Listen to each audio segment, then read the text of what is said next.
Today, we welcome Felipe Aros-Vera. He's a professor in industrial systems engineering. He got his PhD from Rensselaer Polytechnic Institute. His research areas are the application of operations research to supply chain network modeling and facility location problems.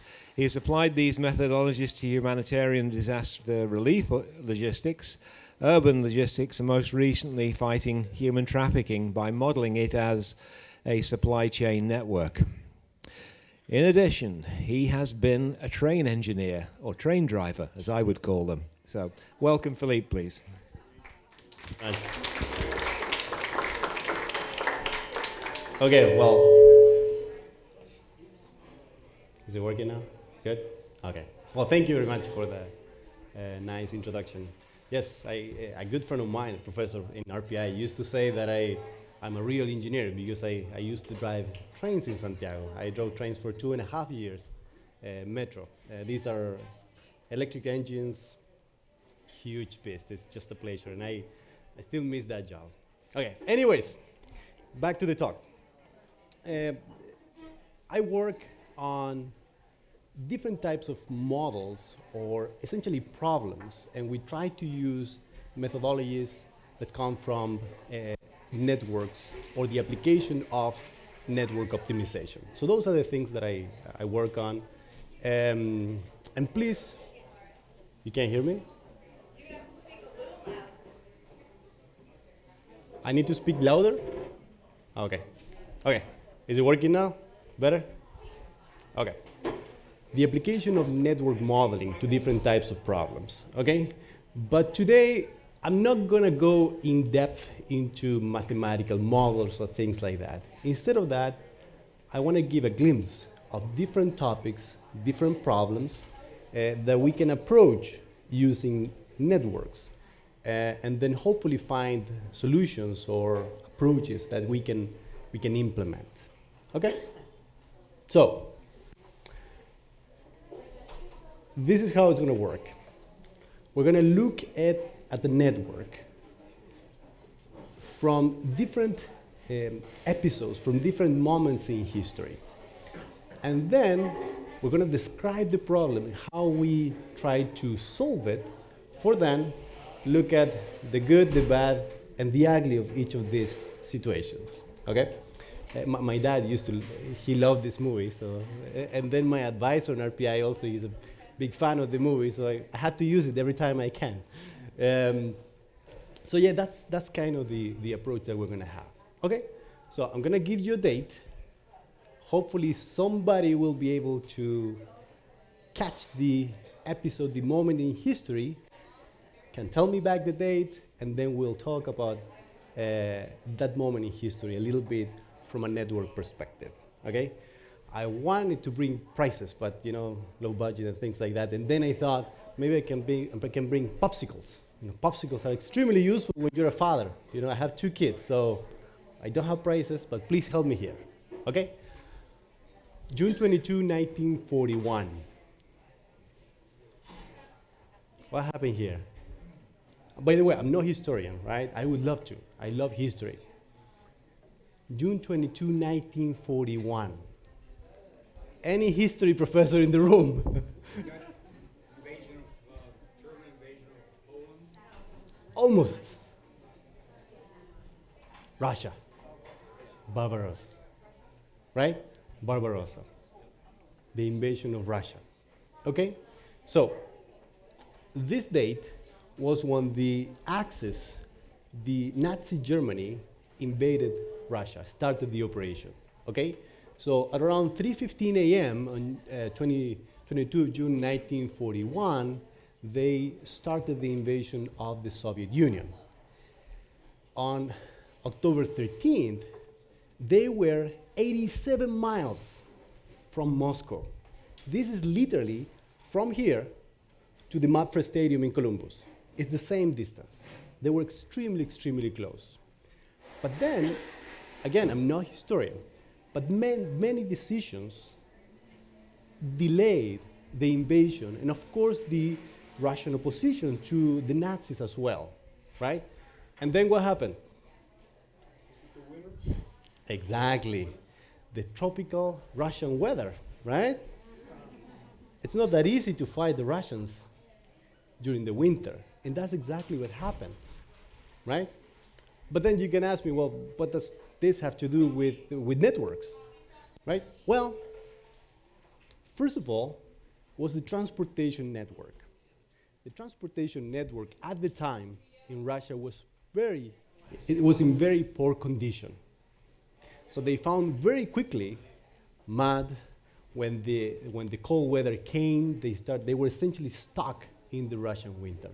So the transportation network actually played a key role in stopping the Nazi Germany. Second, supplies. Instead of focusing on stopping the Nazi Germany, what the Russians did was to cut their supply lines, was to interfere the delivery of critical supplies for the Nazis. So that actually played a big role as well. And of course, social media. Both Russia and Germany did a huge deal of advertisement and tried to, help their troops by using social media. So this is just one example that I wanted to open because unfortunately, I don't have the data. I would love to do some research on the supply chains of the Nazis and then how this play a role in the war, essentially. This is military logistics, right? So the good, the bad, and the ugly of this situation. Well, help me here. What's good from all this situation? They stopped them, right? So they realized that the transportation and the supply chain were key. And they used that against the invasion of Russia. The bad, well, exactly, right? All the casualties. And then, of course, that is also related to probably the ugliest that we've had, right? So just a small example of how networks can play a role. May 5, 2000.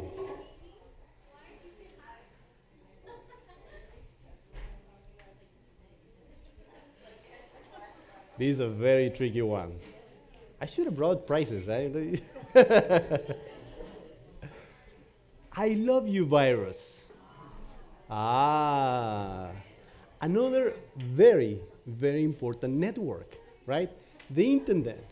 So this thing attacked tens of millions of Windows personal computers around the world, right? The worm inflicted damage on local machines, overwriting files, and sending a copy of itself to other computers. So it was a huge attack. In fact, this started in the Philippines and went to Hong Kong, from there to Europe, and finally to the United States. In fact, it cost 15 billion. That's the estimated cost of removing the worm from the system. By the way, feel free to interrupt me at any time and we can discuss these things a little bit more, right? This is a picture of the internet. This is a huge network with hundreds of thousands. In fact, back in 2000, it's estimated that there were 100 million nodes, right?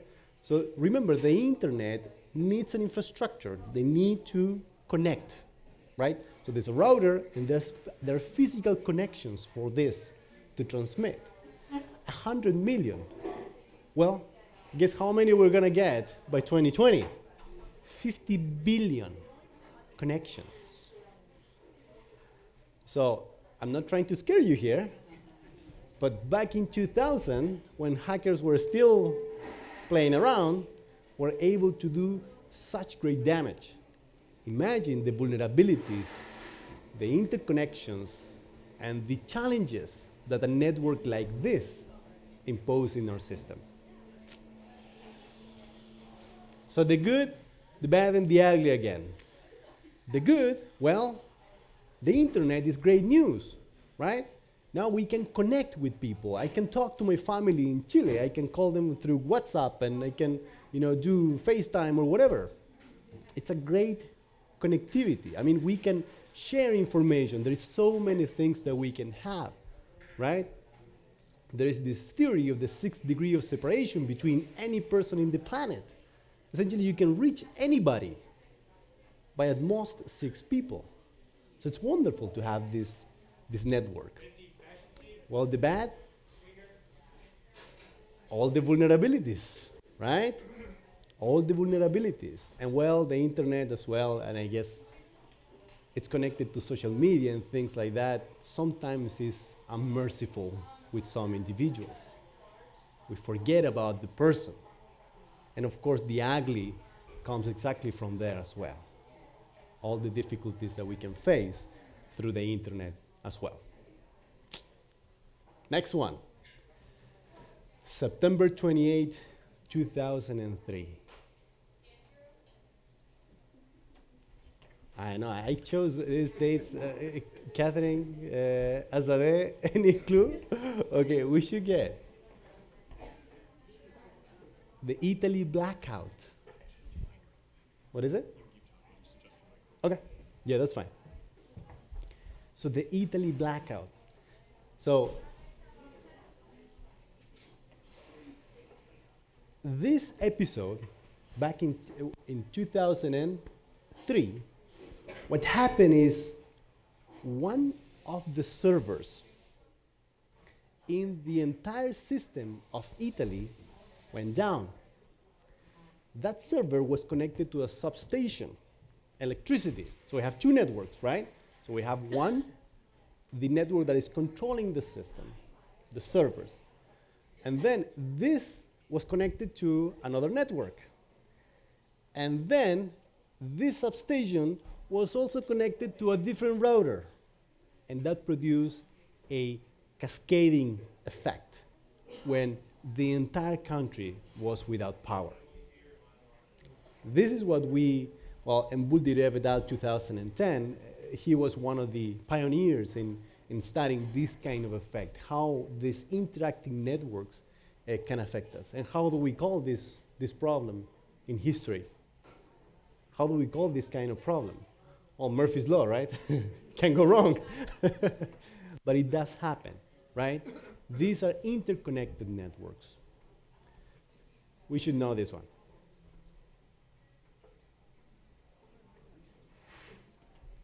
We should know this. Anybody from the beautiful island, Puerto Rico? Hurricane Maria. Hurricane Maria.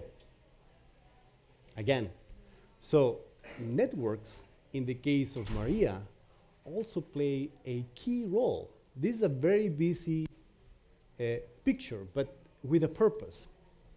These are all the critical infrastructure locations and the connections of the electrical grid, just the high level, the high tension ones in Puerto Rico.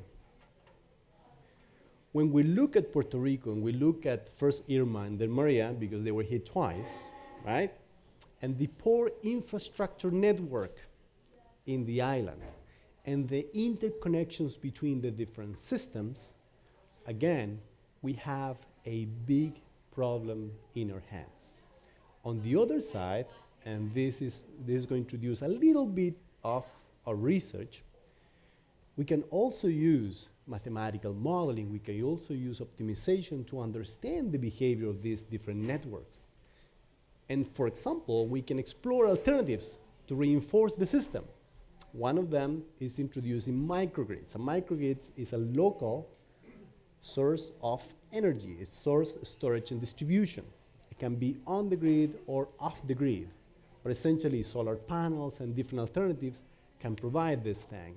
So what we did as part of our research is to analyze the network and to identify where we can increase resilience of the network by using microgrids and certain specific pieces of critical infrastructure.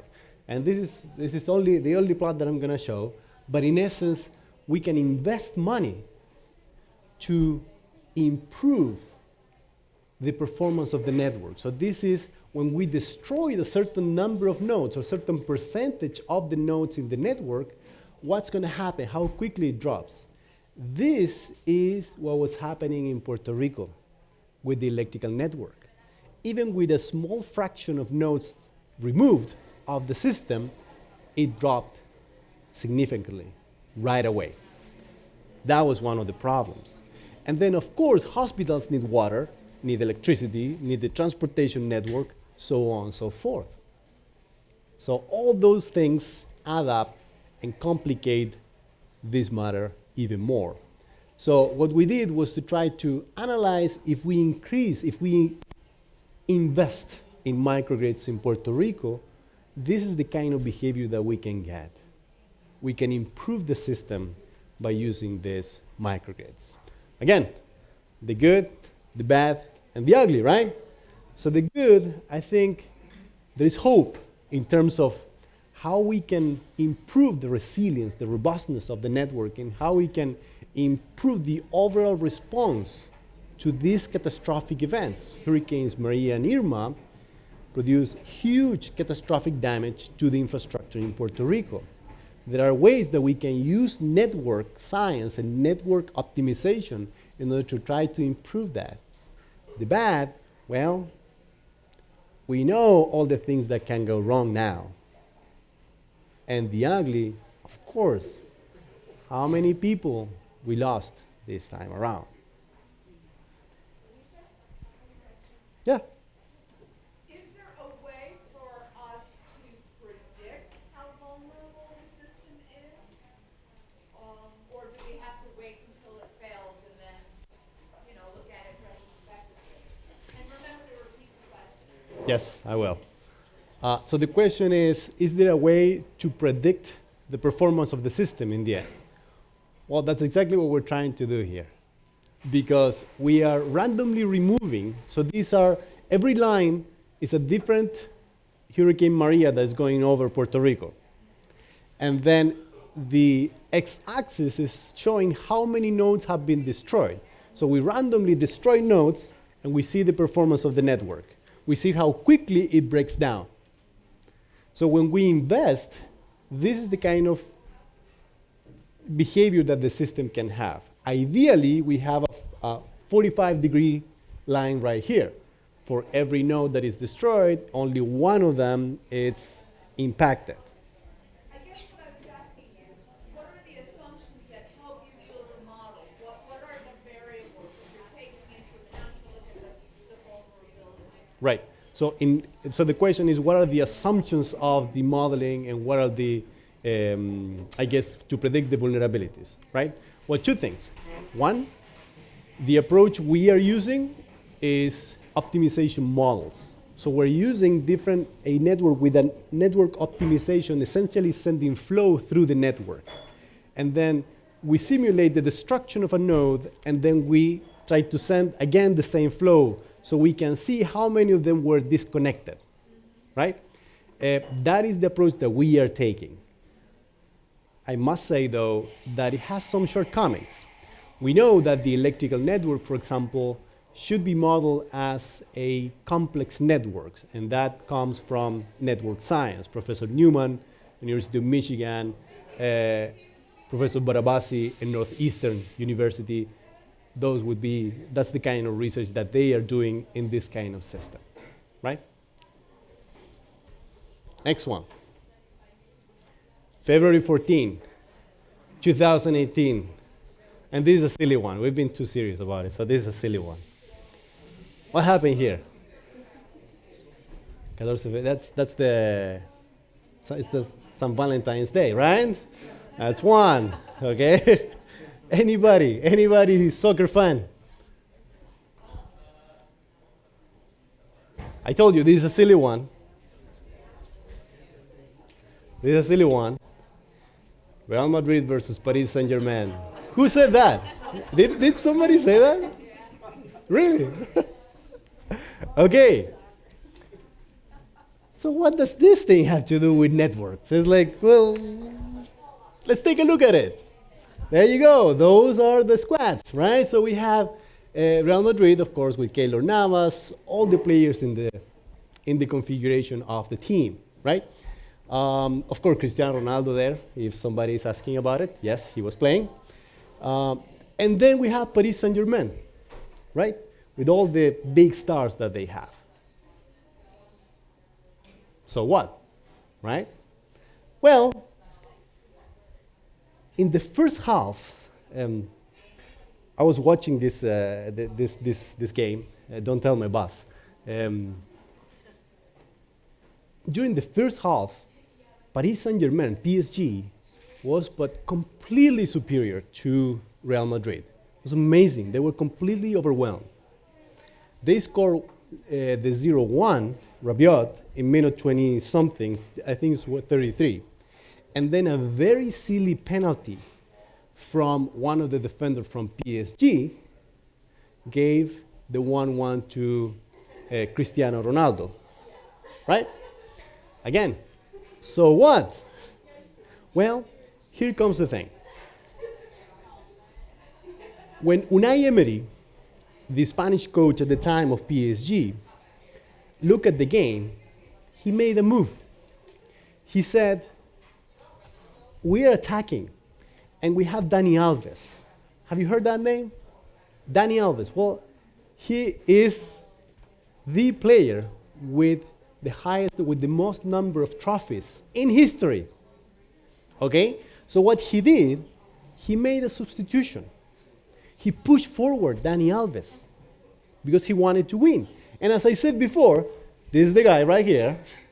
He has more trophies than Ronaldo, more trophies than Messi. He is arguably the best right back in history. Although I still believe that Cafu is better than him. If you know about history, he's an excellent player, well, world champion twice. But he's an excellent player, right?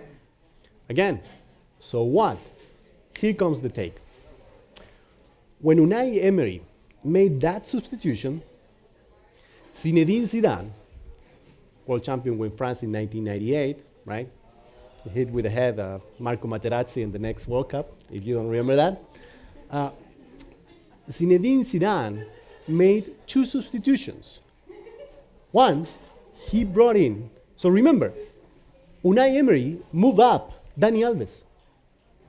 So what Zidane did, when he saw almost the chess game, what he did was to bring in Gareth Bale and Asensio. So what? Well, both are lefties. They both attack from the left flank. That is exactly where PSG made a substitution. For a window of time was the weakest point in the PSG defense. Zinedine Zidane saw that. In fact, Ronaldo scored the 2-1 from assistance from Asensio, and Marcelo scored the 3-1 assisted by Asensio as well. So essentially, what this guy did, it's not working now. Essentially, yes, now it's working. What Unai Emery did was to weaken their right defense.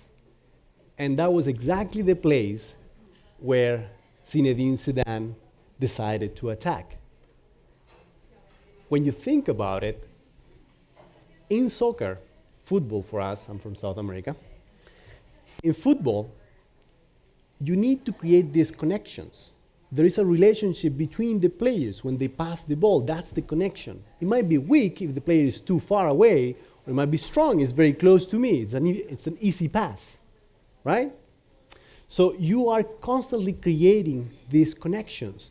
And as we said before, as we saw before in the case of Puerto Rico or critical infrastructure, there are some nodes in the network that if they're weak, you can produce a lot of damage. That's exactly what Zinedine Zidane did, was to use that front to win the game. So, all the good? Soccer, of course, football. The bad? Well, for PSG players, of course. The ugly? Cristiano Ronaldo, of course. My wife is not going to like the presentation. Okay. Finally, October 9, 2018. This is a tricky one, and we're pretty much wrapping up in this case. Any idea? No, it's a hard one. Human trafficking. 123 missing kids were found in Michigan. I mean, you drive 3 hours from here, and you make it to Michigan. 4 hours, you make it to Ann Arbor. So it's very close to here. 123 were missing. In 2017, 8,500 cases of human trafficking were reported to the National Human Trafficking Hotline.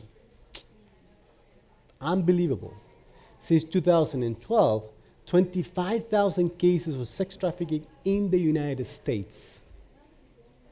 It's a horrific topic. It breaks my heart to talk about this every time I need to. But it's a reality. It's happening today. In general, we can also use networks to try to identify the characteristics of the human trafficking supply chain. Again, it sounds horrible, but what we're trying to do is to find a methodology that we can use to identify how to attack, how to cripple a network. They're moving, they're transporting. So you can, in essence, what you can see, there are different types of behavior in networks as well. There's a predatory behavior, right, in which they're looking for victims. There is the trafficking itself, right? And then, of course, the prosecution. Unfortunately, we are attacking so far the problem from essentially from the outskirts, from the person we can see. We are rescuing them. But for the entire network, what we're doing against it is actually not a huge damage. That's why what we are doing as part of our research, and while Catherine is here as part of her PhD dissertation, what we are doing is using networks to describe this type of supply chains. One of the biggest challenges we had was, where is the data? How do we find this data? You cannot just ask the trafficker, hey, who are your friends? They probably are not going to respond. But there is information in the indictment reports. So after there's been an indictment, all the information about their connections, victims, where they were, transportation, so on and so forth, can be extracted. We can take that information and map it into a network as well. And then we can use optimization models to identify where we can hit these guys to maximize the negative effect, to cripple the human trafficking supply chain. By the way, these two are actual cases with victims, transportation, places, people who demand essentially, and so on and so forth. So these are actual cases that we took and we translated into supply chain engineering. Then, what I said before, what we can do is we can take actions to destroy this network to see how we can decrease the number of victims throughout the time. So that's the whole objective. Just to finish, the good, the bad, and the ugly, right? Let's start for the ugly. Human trafficking is a horrific problem that we have in our hands. I'm the father of 2 girls, so I'm especially passionate about this kind of research to try to fight this horrific industry that is a multi-million industry. The bad, well, we're still trying to figure out how to destroy it. I'm very, very happy that the National Science Foundation, in fact, gave the last year, well, this year, they gave 5 or 6 grants focused on human trafficking, or how to fight human trafficking. And of course, the good is in that direction. How we can use our tools, the things that we know, in order to improve some networks, like in the case of Puerto Rico, or how can we use the same tools or similar tools to destroy a network, in the case of human trafficking. Thank you very much.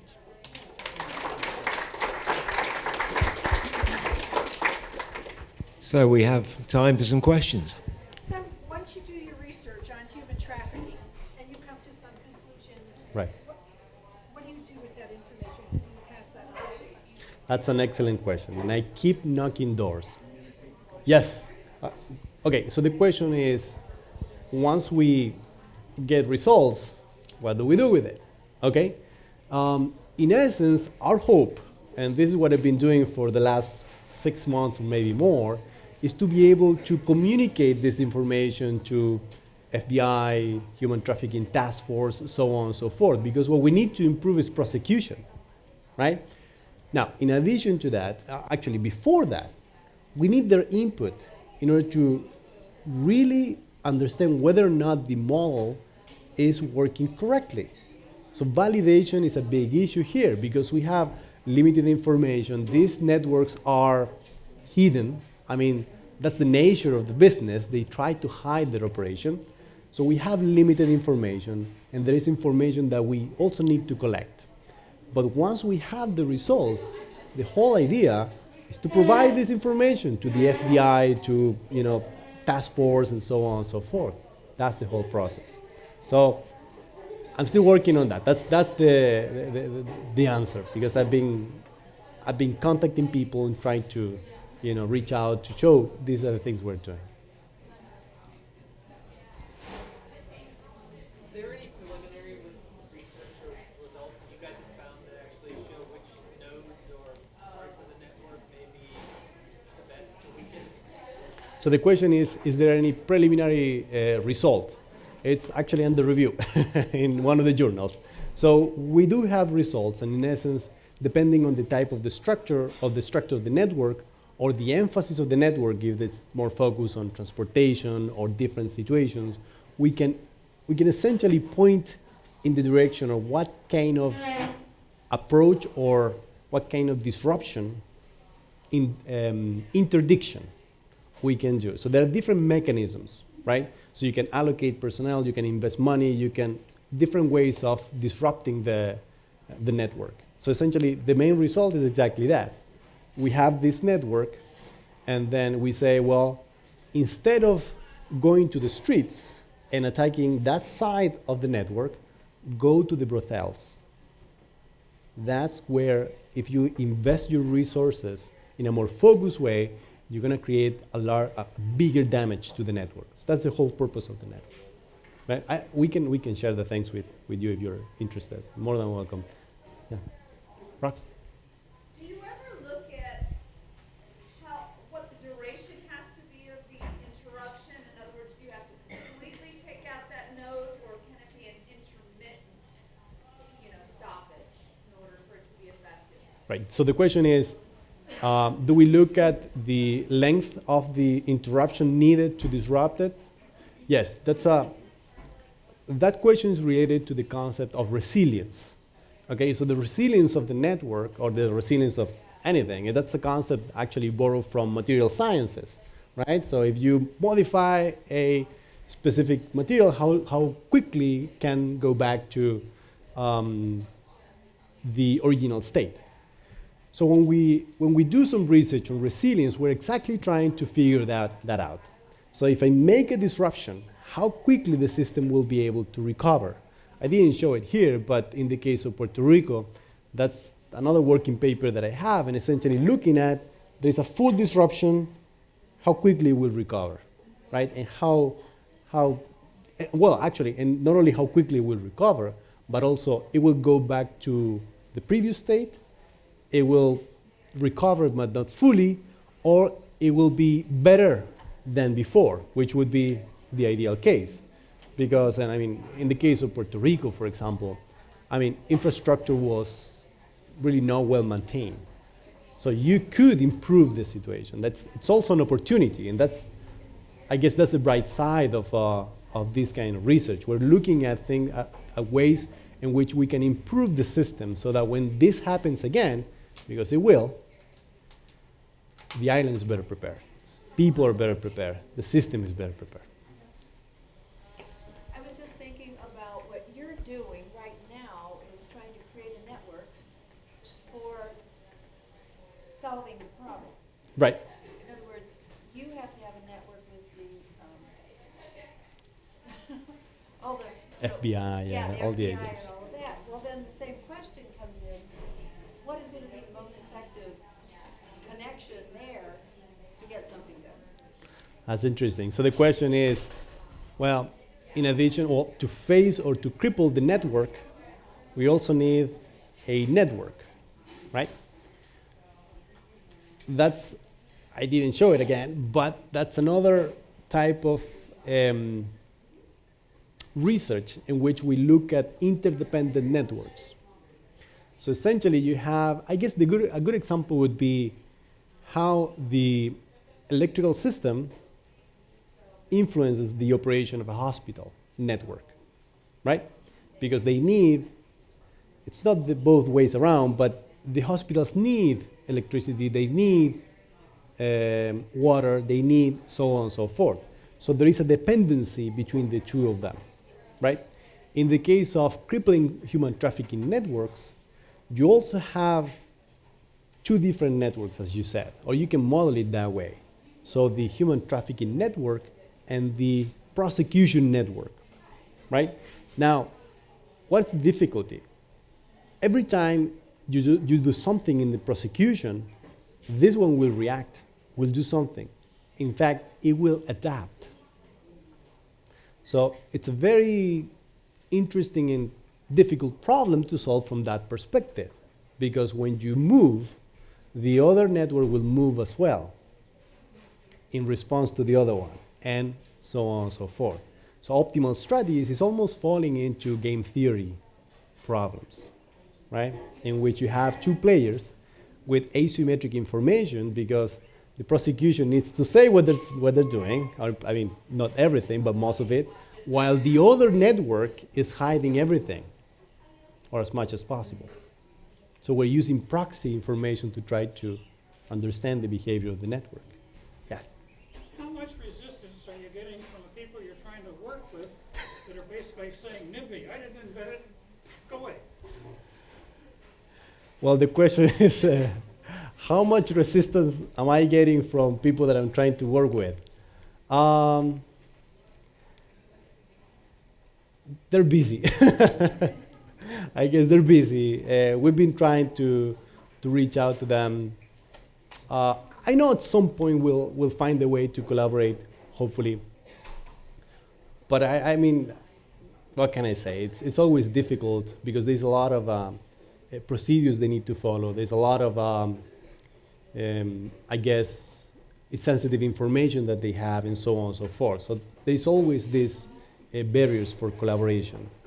But I keep saying that this is my objective. The purpose is that this kind of research is applied. That's the whole point, right? I don't want to just write a couple papers that get published and that's it.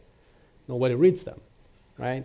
No, ideally, and this is our hope, we're able to go and talk to them, collaborate, and provide them, the results, and hopefully give them tools. My dream is to create a decision support system in which we gather data, we input information, we create rules, and then we decide how to operate, how to proceed in the interdiction, how to cripple these networks. That's the whole idea. But the beginning is always hard. We'll convince them. On the topic of the electrical grid, Right. as I understand it, you made some hypothetical changes to the Yeah. network, ran your simulations, Right. and said, okay, those changes will change the robustness of the network in this Yes.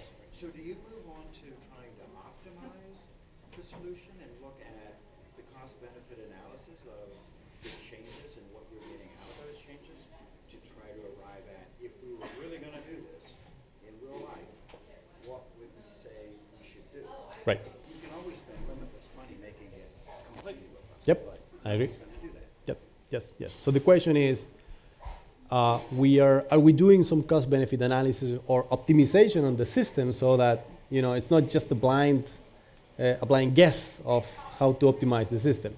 Yes. In the case of the figures I show you, it's essentially a two-step model.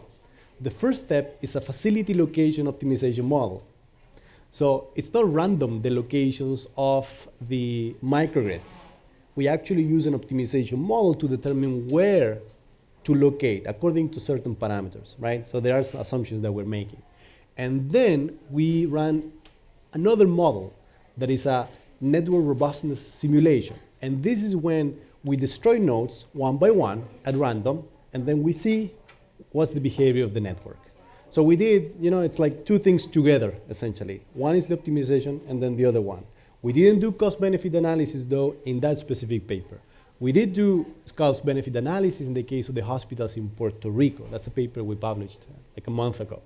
And we look at, how many more hospitals they need to be comparable to states in the United States, in mainland, right, that are similarly exposed to these kind of hazards.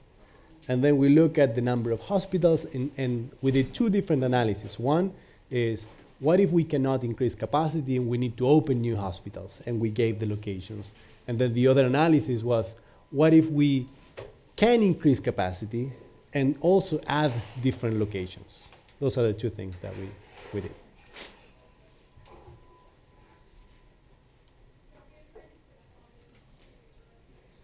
Any other question? Right. I'm just curious, so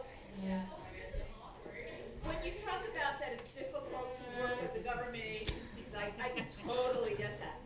But how much do you collaborate in an interdisciplinary way with other academics, like epidemiologists and tracking disease progression, or something else? I'm just curious, how interdisciplinary is your research? So the question is, how interdisciplinary is my research? I come from the humanitarian logistics field. I've been doing that for since 2011. In that field, we need, and I was saying this to David before, we need collaboration from social scientists. We need collaboration from doctors, logisticians, so on and so forth. That's why a big part, in fact, part of my research is to do fieldwork research. I go to disasters, right? In the aftermath of the earthquake in Nepal, Hurricane Sandy, the earthquake in Ecuador, and Hurricane Maria.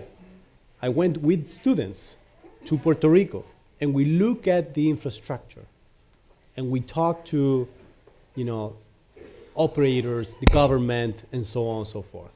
So there is a lot of interdisciplinary work, and we need them. This is not an engineering problem that can be solved and it's 2.3 and that's it. It doesn't work that way, right?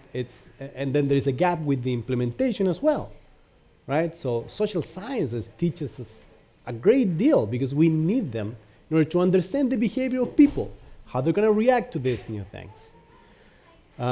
I wish that was the case with human trafficking as well. And that's my answer. I wish we could, sit or have a conference call with these people that, again, they have very important tasks. They're very busy, and I think that many times they need more help. They understaffed for this kind of situation, right? So, and there's so much work to be done that sometimes talking to academicians might not be the highest priority. I wish it was a bit different, but it is not. I think it will at some point. And I know of some colleagues, Northeastern, I think Lehigh University was also collaborating with the FBI and so on and so forth. There are, other universities as well. So if it's not me, somebody else, but we'll get it done. We need to work on that. Do you think the same method for breaking the network apply for like criminal organizations like criminal gangs like KKK or Bloods or Crips? Do law enforcement uses the same tactics? Yes. So the question is, do we or can we use the same methodologies to try to cripple other types of networks, right? And the answer is yes. In fact, what we're doing was originally designed for drug trafficking. So essentially, we borrow some of the models, that's network interdiction models, and we adapt them for the case of human trafficking. So it's not new. Interdiction models are, coming. It's essentially supply chain engineering applied like in the other way around, right? Instead of trying to reinforce the system, we're trying to weaken it. So yes, it can be used for different types of network. And of course, it's a professional bias, but I think that everything or almost everything can be modeled using a network. I mean, just when we're here, if we look at the people we know, or we have the information, you can create a network, essentially, of all of us inside, right? Everything is pretty much is a network. Transportation, supply chain, genome, viruses, so on and so forth.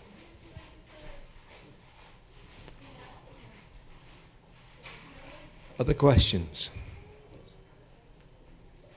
Well, if we've exhausted the supply of questions, let's thank Felipe again. I'm sure he'll be Thank here you. for other things people want to ask him. Thank you.